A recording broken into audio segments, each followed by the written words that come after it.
Okay, today we're going to be learning how to make a Nuno-Felted Tunic. I was thinking, what should I make the next? And then I was looking back on my videos, and you all are watching the video that was horrible, made years ago when I made this tunic. It looks large, but it's actually extremely flattering on. Anyways, because I'm large, but which is why I need to make my own. Because if you ever notice, most Nuno-Felted stuff is made by really skinny people. Maybe because felting makes you thin. Anyways, so we're going to be making this, and it'll be a much better video because when I made this years ago, it was done in my basement. The lighting was horrible. It was just me just making this, and I said, oh, I should show this, and I grabbed the camera, and it was just absolutely awful. So clearly you all need to know how to do this, or else you wouldn't be suffering through such a horrific video. So I'm going to teach you how to do it. You need something for your material. This tunic is silk gauze, and why I like it is because when you wear it, you can leave a little silk gauze hanging at the bottom, and it ruffles up, and it just looks beautiful down there. So we'll be doing some of that with this. I get these big rolls of silk gauze over at Dharma Trading Company for pretty cheap. If you buy it in an entire roll, it's really cheap. How cheap? Like around $2.50 a yard. So you want to look into that. Other options are cotton lawn. Cotton lawn is a fabric also sewn over at Dharma. You probably get it other places. It's a little bit like cotton gauze, but the weave is regular and it's very open. The only thing that you have to keep in mind is you need to have an open weave for the fibers to go through. Now, also I might probably play with some of this silk kabodi in it. And it's like a 5mm thick. So when you buy silk, you want to look at the the mom thing. Okay, the higher the mom, the harder it is to felt. Okay, so you want to go with the lowest mom possible when you're looking for silk. So I might play with some of that. This is some merino, but mostly we're going to be playing with alpaca because I have a ton of alpaca and I love alpaca, and it's so fine. It's very easy to Nuno-Felt. Oh, and of course you'll need some bubble wrap. Well, you don't have to have bubble wrap, but you need something for your resist to put in between your two pieces. And of course you'll need your favorite felting soap. This is mine. And you probably want a measuring tape so that you can measure your measurements for whoever you are making your tunic for, whether it be yourself or someone else. You want to make sure you've got the correct bust measurement and the hips and stuff like that. So we'll make it easy. Don't fret. Don't worry. I know you're not a seamstress. There's no sewing involved in this project whatsoever.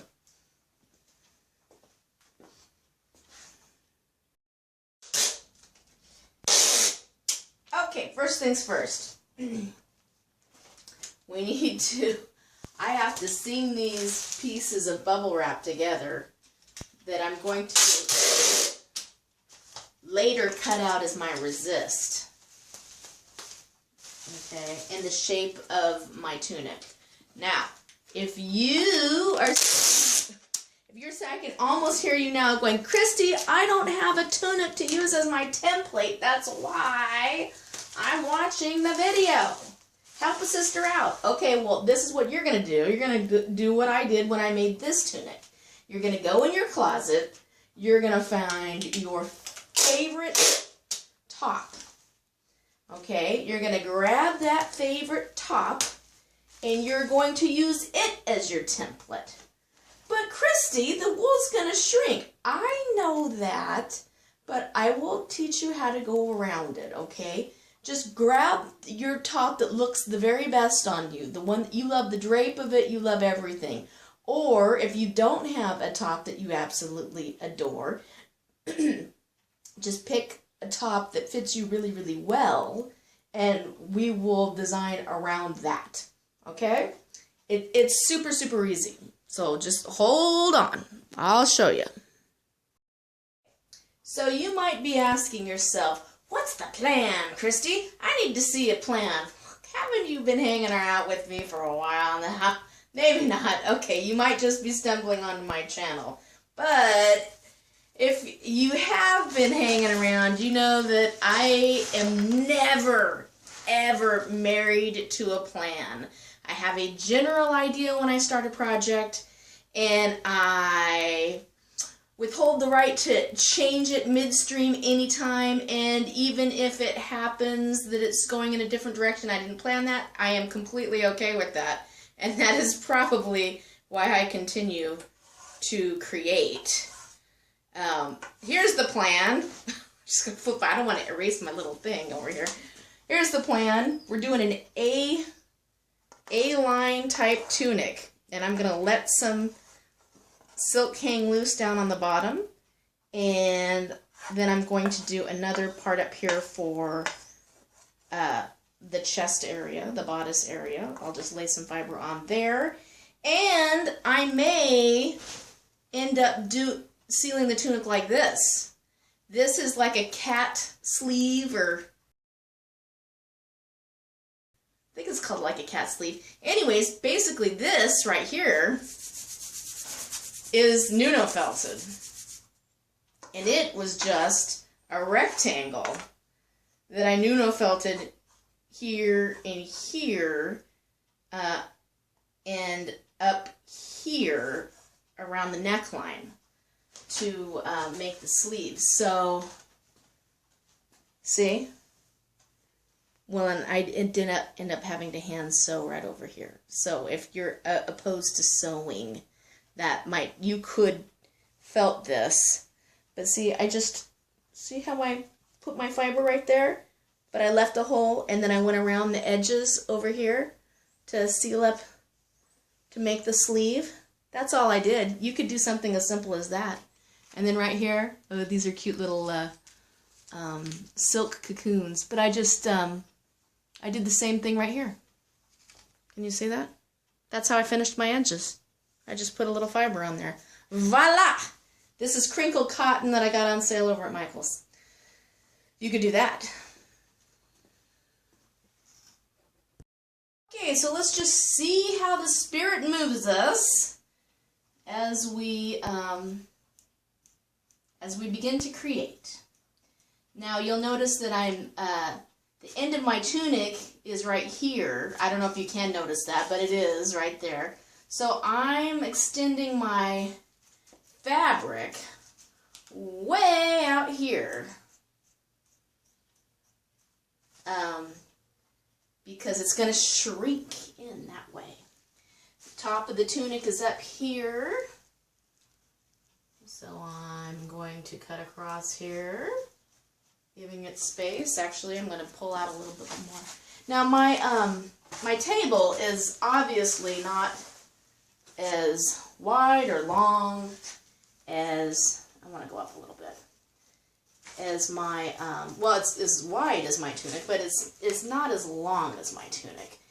Some people like to put multiple tables together so that they have one surface.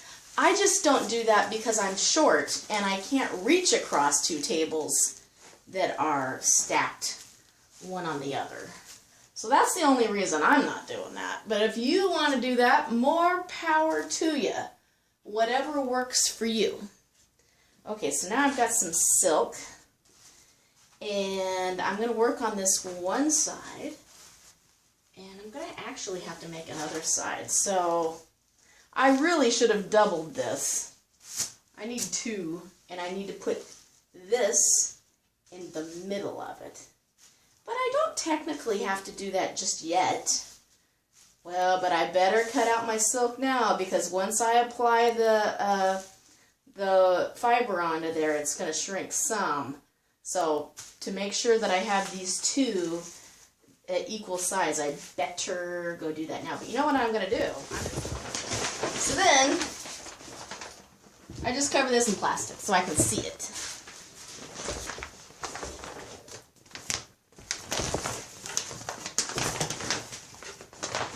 This is just a vinyl tablecloth.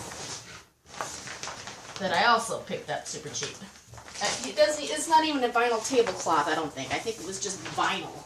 Just a roll of vinyl. You can also pick that up at your big box stores. Possibly even some home stores. I don't know. Painters might use it too. Okay, so now that's all covered up. Now what's the next layer, Christy? Well, the next layer is going to be the bottom of your silk. Or your cotton, or whatever your fabric is that you're going to be Nuno-felting. This is going to be the back. And so I'm not going to be able to felt it all at once. I'm going to felt it in stages. Get that out of the way. So see how this is as far as I can reach? And actually I'm going to pull my tunic down a little bit so that I have some room for the neck. And so what I do is I felt a section and then I move my tunic accordingly. Actually, I need to have my plastic up over here so that I have a workspace. Like it's like that. I hope that's not too boring. And then, after this layer, we're going to do the bubble wrap. If we didn't have the bubble wrap there, then everything would just sandwich together and it would become a solid surface, and that would be like no fun because we wouldn't be able to get inside of our tunic. We need to have pieces that are like this. So we don't want them felted together. We want them like this. Now, if this is too basic for you, I'm sorry, but I'm making this for the very beginner person who has literally never felted a thing. What we have here in layers is we have silk, bubble wrap, bubbles up, doesn't super matter, but the more bumps you have, the easier it will be to felt. And then the back part of the silk. Okay, so we've got our little silk sandwich going. And now we're going to start laying our actual fiber. Okay, cue the awesome relaxing music. Now we're getting started. Now, I do want to caution you though, the hardest thing to do, and you might not want to do this as a beginner, is to go white on white, because it's very hard to see. So you might want to do some other colors, but part of what I want going on is to have some white up here. And we've got the neighbor dog going crazy.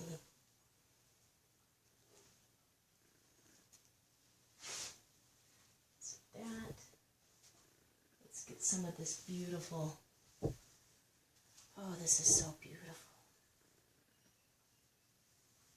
Let's separate some of this to make it easier. See how very fine and wispy that is? Just going to put that on there. Now this is going to be the bulk of your time right here, actually. I know I said earlier that setting up was the hardest, but getting started is very hard, but the most time-consuming thing is probably laying your fiber. Now some people will tell you, you have to lay your fiber this way or that way. I'm convinced those people are just trying to discourage you from starting your project. Either that, or they get some kind of ego boost for feeling like they know more than you do, and so they just say stuff, not realizing that it discourages people from ever starting. So what I'm going to tell you is that laying your fiber different ways does affect the look of your project, the way it curves and the way it moves and how it felts. But the most important thing when you're starting is to actually felt it. So don't get hung up on the nuances of, are you laying your fiber in a circle? Are you laying your fiber all in a row? The point that we're trying to do is to just focus on getting your fiber through your fabric. Okay? And then later on, when you've mastered that and you want to experiment with different techniques, then go for it. I think that would be awesome. But I feel like there's too many people that never start their tunics because they're convinced that it's an outrageously complicated thing that they have to go to school for or take a master class for and have their hand held the whole time. And that's just not true.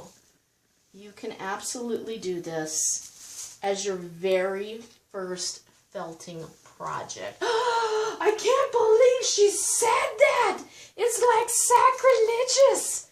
I know it's like sacrilegious, but guess what? One of my first felting projects was the tunic, because that's what I was interested in and that's what I wanted to do. So, that's what I did, and it turned out awesome. It's the tunic underneath here.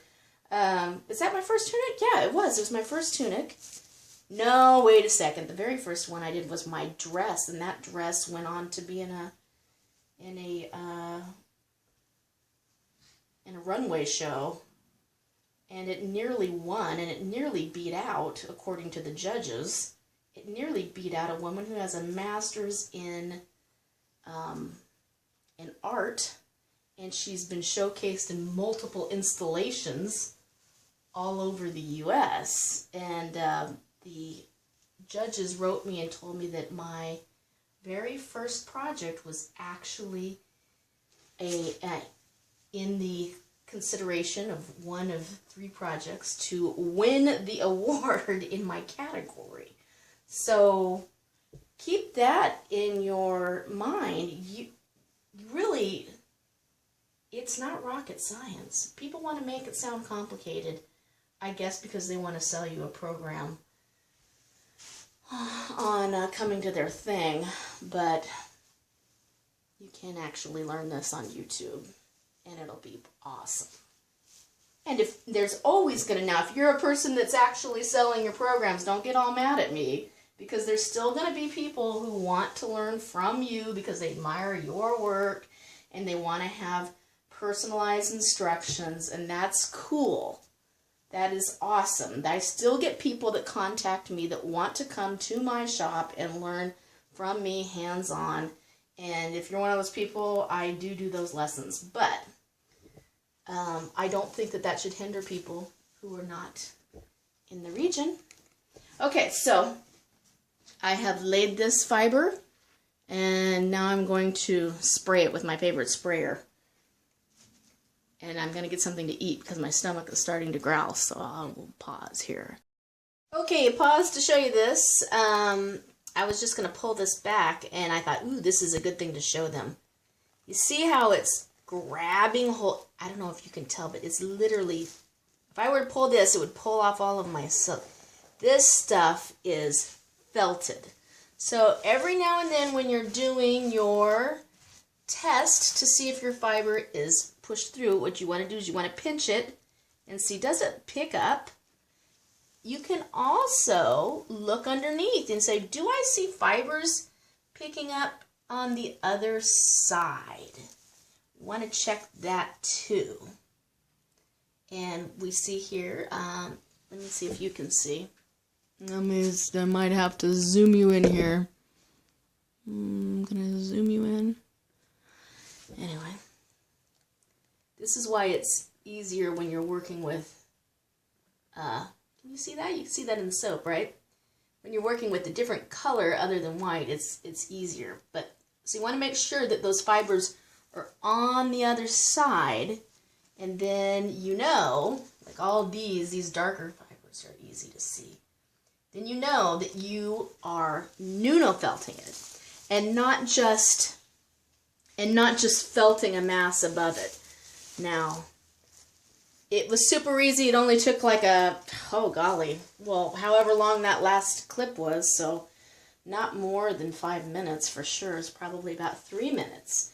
So you can see how Nuno-felting is very fast, actually. Now this, I didn't touch yet, see? So if I pull that up, hey, it's future Christy, and guess what? Thanks for sticking around for the whole video. You are a rock star. I want you to tell me, I hung in there for the whole thing down in the comments, and I will enter you in to win a cute little mini rolling pin and ruble, suitable for your little felted figures, or to wear as a necklace, or charms for a bracelet, or whatever your heart's desire. I have a bunch being made for my shop, and I think it'd be an awesome gift for my super fans. So, like, comment, and share, and you may be getting a tiny ruble and a textured rolling pin. Also, next video number 2, is going to be on how to do the 3D fish, how to have things stick out, how to do ruffles, how to finish the seams, basically how to finish the entire thing. You're 50% through tunic making, and you can totally do this in a day, people. Totally can. It took me 2 days because I was filming and editing and blah, blah, blah. But you could totally do it. And guess it's super, super comfortable, super soft, super airy, breezy. If you live in a hot climate, this is totally for you. Talk to you later. Remember, like.